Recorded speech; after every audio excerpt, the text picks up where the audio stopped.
Et 0826 300 300, vos hommages bien sûr à Brigitte Bardot, cette icône, cette légende française comme l'a dit le président du République. Et il suffit de jeter un coup d'œil à vos journaux ce matin pour comprendre, peut-être pour réaliser un peu ce qu'elle représentait. Mais jusqu'à 9h, l'hommage de la rédaction du Sud Radio avec ces grandes voix qui décident de lui rendre hommage. Bonjour André Berkoff. Bonjour Maxime. Merci beaucoup d'être avec nous ce matin. Vous, il me semble, mon cher André, que vous connaissiez plutôt Brigitte Bardot et que vous avez des anecdotes plutôt savoureuses à son encontre. Écoutez, une surtout, le jeune journaliste que j'étais à 20 ans part un mois en Italie et je me balade du nord au sud, de Venise en Sicile, et j'arrive à Spolète, très très très belle ville italienne, et il y a le tournage de Vie privée. Réalisé par Louis Malle, voilà. D'inspiration de la vie justement Brigitte Bardot. Absolument, c'est la fête à Spolète quand elle fait ses emplettes, je me rappelle.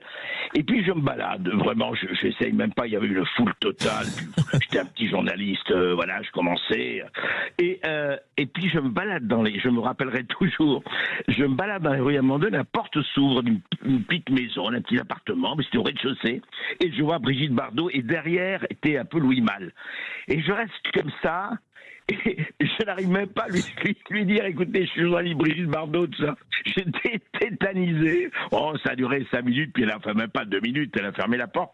Mais ce que je veux dire par là, vous savez, Maxime, je vous ai écouté, là, cet hommage, il faut quand même se rappeler de quelque chose par rapport aux tristes polémiques qu'il y a aujourd'hui. En 1961, je ne sais pas si vous en avez parlé, Brigitte Bardot, c'était la fin de la guerre d'Algérie, il y avait l'OAS. L'organisation de l'armée secrète, qui était elle vraiment d'extrême droite, et qui faisait des attentats contre des personnalités. Et ils avaient fait un chantage à Bardot. Il dit, vous devez nous donner de l'argent pour la cause, et si vous ne donnez pas, il va vous arriver des choses. Et Bardot, parce qu'on n'en parle pas de cela, elle a dit, moi, jamais je ne céderai à ce chantage, je n'ai pas envie de vivre dans un pays nazi. Elle avait écrit cela en 61, et c'est important, parce que nazi, aujourd'hui, ça prend beaucoup de formes, et il faut savoir que cette femme a toujours été, d'abord, il faut le dire, en dehors de ses qualités extraordinaires de femme, de star, de beauté, et puis d'interprétation, elle a été vraiment contre tous les totalitarismes. Alors, on aime ou on n'aime pas, on peut critiquer, elle est allée peut-être très loin, mais elle était brute de décoffrage, et elle a été brute de décoffrage dans toute sa vie, et c'est ça qui était assez extraordinaire. Puis elle ne fut certainement pas la personne extrémiste qu'on aime décrire dans les hommages de personnes qui n'ont peut-être jamais vu leur film. Merci beaucoup, jamais vu ces films. Merci beaucoup André Berkoff d'avoir été avec nous, et je rappelle naturellement qu'on vous retrouve tous les vendredis entre midi et 14h sur Sud Radio. Autre icône aussi, autre femme qui a marqué son époque. Bonjour Brigitte Lahaie.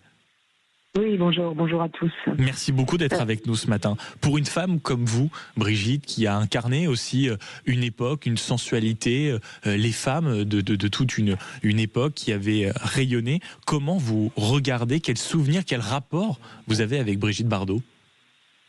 D'abord, j'étais très triste parce que je pense que c'est aussi toute une époque qui part avec elle, et c'est toujours assez triste. Mais moi, j'ai eu la chance de la rencontrer parce qu'on avait un ami commun à Montfort-l'Amaury. Je l'ai rencontrée dans les années 90, et moi, ce qui m'avait frappé, c'était ce magnétisme qui se dégage d'elle. Elle était droite comme une ancienne danseuse d'ailleurs, une sorte de... Et moi, je trouve formidable chez elle ce courage. Je trouve qu'on n'en a pas tellement parlé depuis hier. Ce courage, ça vient des mots-cœurs. Et je crois que c'est vraiment ce qui la caractérise le plus. Il fallait du courage pour vivre cette célébrité qu'elle a vécue. C'était presque effroyable d'ailleurs. Elle en a beaucoup souffert. Ensuite, ce courage d'arrêter le cinéma, ce courage de défendre la cause animale. On en pense ce qu'on veut, mais il faut un courage elle osait envoyer des lettres au président de la République. Après, comme toute femme qui a du courage, parfois elle dit des choses qui déplaisent, mais au moins elle est sincère. Je crois qu'elle a été vraie du début à la fin, voilà. Et je pense que pour beaucoup de femmes, elle a été aussi... C'est ce que j'allais vous demander. Vous incarnez, vous aussi, Brigitte, une certaine idée de la libération, du fait de s'assumer. Vous êtes aussi une femme courageuse, Brigitte Lahaie. À quel point, selon vous, elle a permis à beaucoup de jeunes femmes de s'identifier, de se libérer? Comment, avec votre regard, vous l'observez? Je crois que c'est très simple à comprendre. Elle était à la fois une grande amoureuse, et en même temps une femme indépendante, c'est-à-dire qu'elle n'a jamais renoncé à ses propres désirs de vivre comme elle avait envie par amour pour un homme. Voilà, donc ça c'est quand même une leçon que les femmes doivent entendre, c'est-à-dire qu'on est des amoureuses, quoi qu'on en dise, on a besoin d'aimer, on a besoin d'avoir un homme à nos côtés, et en même temps il ne faut pas se soumettre à l'homme. Et oui. Aujourd'hui, où ça devient très compliqué d'être la femme qu'on a envie d'être, parce qu'il y a des injonctions féministes qui sont parfois assez ridicules, je pense que elle a joué un rôle essentiel dans la libération des femmes. Et dans le fait de pouvoir s'assumer, comme vous le décrivez. Merci beaucoup, Brigitte Lahaie, d'avoir été avec nous ce matin sur Sud Radio. Et bonjour, Patrick Roger. Bonjour Maxime. Bonjour chef, parce que c'est l'obligation qu'on a en réalité. Repos. Je baisse mon salut. Non, Patrick Roger, avant d'être le directeur de Sud Radio, vous avez dirigé énormément de rédactions. Vous êtes passé par plusieurs médias français. En réalité, en tant que patron, quel souvenir vous aviez de l'icône Brigitte Bardot? Parce que à chaque apparition, à chaque prise de parole, à chaque propos, elle était reprise. C'était un tourbillon, non? Oui, mais elle symbolise totalement ce que nous vivons aujourd'hui dans notre société, Maxime. C'est-à-dire qu'aujourd'hui, il y a un clivage qui est de plus en plus fort, et à travers toutes ces années, eh bien, au sein des rédactions, Brigitte Bardot était devenue aussi le symbole de ce clivage en fait d'une société, parce que évidemment, elle avait une parole très libre, sans filtre.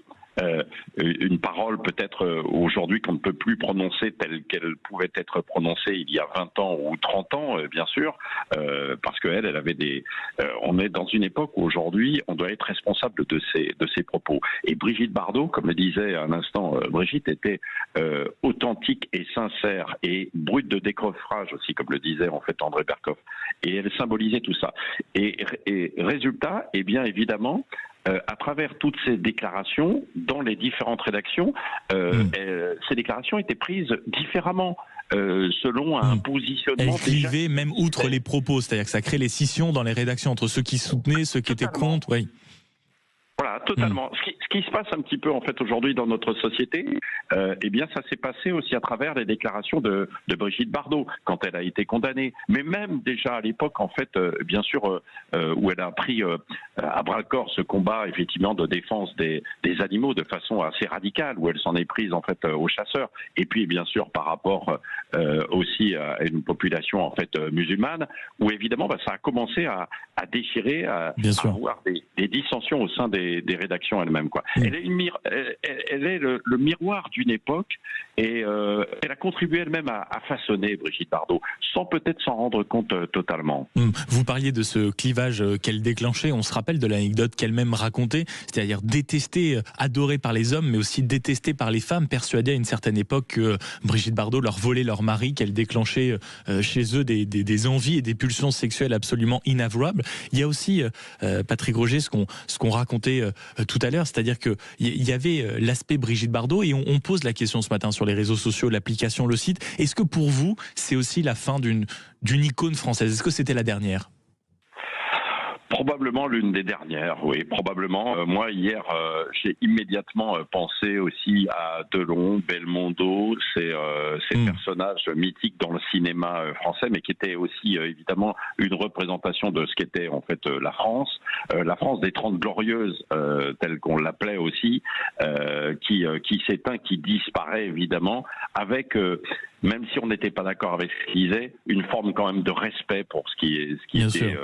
elle avait quand même réussi à impressionner le général de Gaulle, c'est pas rien. Oui, non, évidemment, bien sûr. Elle a été ce qu'était en fait aussi la France, c'est-à-dire dans les années 50-60, ce symbole de liberté par rapport en fait, vous évoquez en fait aux femmes, eh bien d'émancipation féminine, quoi, elle-même. Il y a quelque chose d'ailleurs qu'on ne note pas souvent, évidemment, mais c'est la distance qu'elle avait pris aussi par rapport à, vous savez, aujourd'hui, on dit que l'un des principaux problèmes en France, c'est la démographie. Elle-même, elle a eu un enfant, un fils qui est arrivé trop tôt, elle l'a souvent dit. Bien sûr. Et on a l'archive, on a diffusé l'archive, oui. Oui, bien sûr. Et elle a pris cette distance. Elle voulait exister en tant que femme avant tout et pas en tant que mère. Elle a eu d'ailleurs des propos par la suite où elle a déclaré, elle a essayé de retisser en fait des liens avec son fils qu'elle avait eu trop jeune, évidemment pour elle, mais c'était difficile. Elle n'a pas pu être mère. Et je pense que c'est véritablement mère. Et je pense que c'est l'un de ses grands regrets aussi de sa vie. Merci beaucoup Patrick Roger d'avoir été avec nous. Et je vous rassure, le fauteuil, je l'ai gardé au chaud. Il vous attend pour qu'on vous retrouve comme il se doit dès lundi prochain, 7h. Dans un instant, la suite des hommages de la rédaction de Sud Radio. On entendra Françoise Degois et Arlette Chabot avec le courage qu'évoquait Brigitte Lahaie tout à l'heure, le courage de porter certains combats directement à l'Elysée. On en parlera avec Arlette Chabot, mais vous êtes nombreux à nous appeler, auditeurs, parce que ça sera Brigitte Bardot et vous, à partir de 9h, 0826 300 300 pour réagir, nous interpeller, commenter la mort d'une icône française. Était-ce la dernière, icône française, ou est-ce que ce sont des vieux cons qui disent ça? Il y en a encore. Comment vous regardez la mort de Brigitte Bardot? N'était-ce pas en réalité l'image, la femme, une certaine allégorie d'une France qui s'aimait davantage? Venez réagir, 0826 300 300, le standard est à vous. Mais si vous nous appelez, vous pouvez également nous envoyer un SMS, c'est plus simple, 7 20 18, vous envoyez le mot Sud uniquement par SMS, Sud 7 20 18, et on vous offre votre radio nouvelle génération pour écouter Sud Radio partout en France avec la technologie DAB+. C'est une nouvelle technologie radio, pas besoin d'internet, pas besoin d'application, juste la station qu'on va vous offrir avec une qualité sonore extraordinaire, et où que vous soyez, vous pouvez capter Sud Radio. Donc vous nous envoyez Sud par SMS au 7 20 18 et je vous passe un petit coup de fil d'ici 10h. À tout de suite. Le Grand Matin Sud Radio, 7h-10h, Maxime Liédot.